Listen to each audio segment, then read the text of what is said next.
Hi, it's Rick at J&R Sugarbush, January 16th, 2022. We've made a few changes here at the Sugarbush, and I thought I'd provide a little update. What I did is I went out and bought myself a portable sawmill. We have a lot of ash trees in our woodlot, and the emerald ash borer is here and causing a lot of mortality. And there's way more wood gonna come down in the next 3, 4, 5 years than I can handle.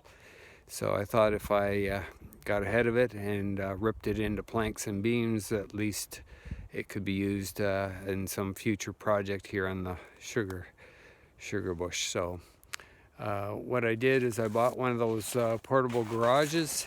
You can see it's a 20-foot long garage, which allows me to tuck the sawmill in the first 3 feet or so off the track, or still on the track but inside the portable garage, and I can close the hatch, and that way the sawmill is protected from the elements and dry.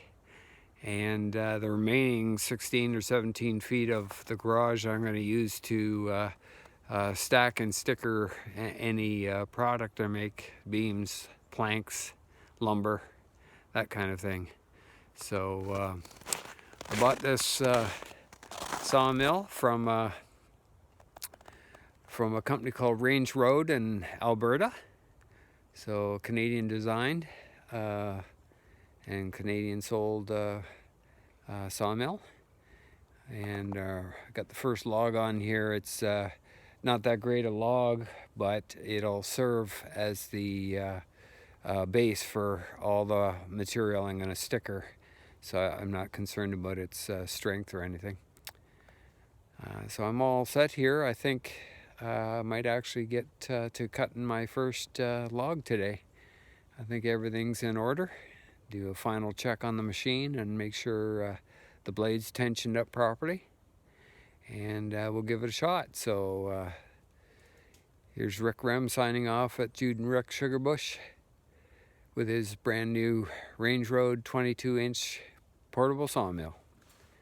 I'll give you updates as I get through a few logs. Thanks.